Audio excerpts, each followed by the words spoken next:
నమస్తే, జర్నలిస్ట్ మీ కేఎంఆర్.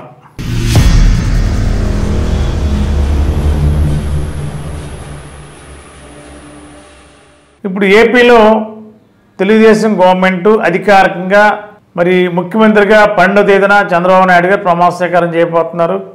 మరి అధికారికంగా అంటే ఆ రోజు నుండే పగ్గాలు చేపట్టినట్లు లెక్క అవుతుంది రాజ్యాంగ పరంగా చూస్తే. మరి అయితే ఇప్పటికే మరి ఆంధ్రప్రదేశ్కి ప్రస్తుతం ఇప్పటివరకు ఉన్న సిఎస్ సెలవులు వెళ్ళారు. కొత్త సిఎస్ నీరబ్ కుమార్ గారు వచ్చారు. ఆయన ఛార్జ్ తీసుకున్నాడు రాత్రి. ఆయన ఇప్పుడు ఈ రాష్ట్ర పరిపాలన, ముఖ్యమంత్రిగా ప్రమాణ స్వీకారం ఏర్పాట్లు, ప్రోటోకాల్ సిస్టమ్ ఇవన్నీ కూడా చీఫ్ సెక్రటరీ నీరబ్ కుమార్ గారు చకచక ఏర్పాట్లు చేస్తున్నారు.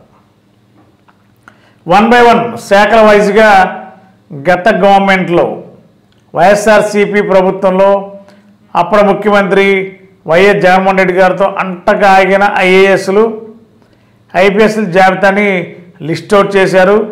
1 by 1 పంపించే పనిలో తెలుగుదేశం కూటమి నిమగ్నం ఉంది. ఇప్పటికే చాలామందిని బదిలీ చేశారు. మిగిలింది ఆంధ్రప్రదేశ్ డీజీపీ. ఏపీ డీజీపీ ఎవరనేది పెద్ద చర్చ నడుస్తుంది. మరి డీజీపీని కూడా మార్చేస్తారు. సహజంగా ప్రభుత్వం మారగానే సిఎస్ని మార్చుకుంటారు. డీజీపీని ఈ 2 కీలకమైన పోస్టులు, కీలకమైన వ్యక్తులు పెట్టుకోవాలి. అది కూడా పాలకులకి ఈ 2 పోస్టులు చెవులు కళ్ళు లాంటివి.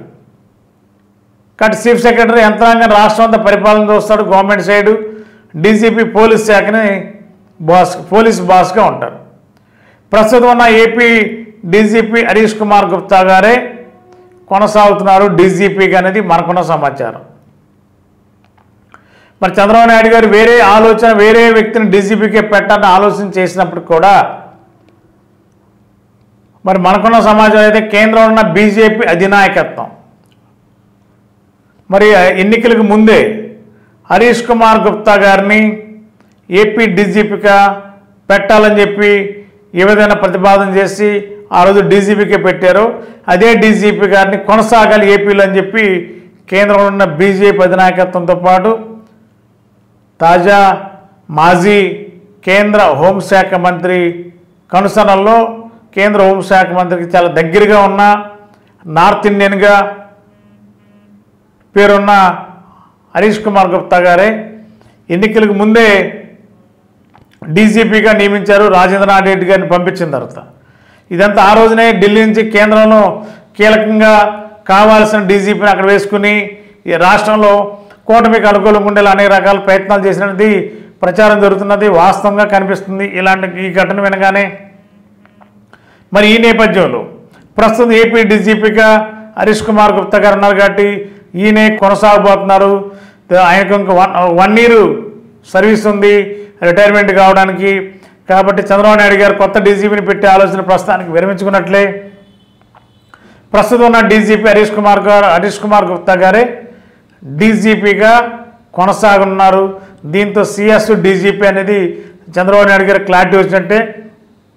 ఇంటెలిజెన్స్ డీజీ ఐజీ ఎవరనేది ఇప్పుడు పెద్ద చర్చ నడుస్తుంది. మరి ఇంటెలిజెన్స్ అంటే రాష్ట్రంలో ఎక్కడ ఏం జరిగినా క్షణాల్లో చంద్రబాబు నాయుడు గారి నోటీసులోకి రావాలంటే సీనియర్ ఐపీఎస్ ఆఫీసర్ని ఐజీగా ఇంటెలిజెన్స్ ఐజీగా పెట్టున్నారు. దాంట్లో 2-3 పేర్లు అనిపిస్తున్నాయి. అది ఎవరైతే కరెక్ట్ అనేది రేపు క్లారిటీ వచ్చే అవకాశం ఉంది. ఓవరాల్గా అయితే డీజీపీగా హరీష్ కుమార్ గుప్తా గారు పూర్తికాలం పడిన 1 సంవత్సరంలో రిటైర్ అవుతున్నారు కాబట్టి పూర్తికాలం కొనసాగడం ఖాయమనేది మనకున్న సమాచారం. గత 20 సంవత్సరాలుగా దంత సమస్యలతో పాటు దవడ మరియు ముఖ సంబంధ సమస్యలకు చక్కని చికిత్సలు అందిస్తున్న శ్రీ రామకృష్ణ దంత వైద్యశాల, నరసింహారావుపేట, ఏలూరు. ఎమర్జెన్సీస్ లో వాడే ఆక్సిజన్ కాన్సంట్రేటర్లతో పాటు air purifier, UV light steriliser, ULV fogger వంటి పరికరాల ద్వారా పరిశుభ్రమైన వాతావరణంలో చికిత్స అందించబడుచున్నది. ఆర్వీజీ ద్వారా అతి తక్కువ రేడియేషన్ ఉపయోగించి దంత వ్యాధి నిర్ధారణ మరియు రూట్ కెనాల్ వైద్యం చేయబడుచున్నది.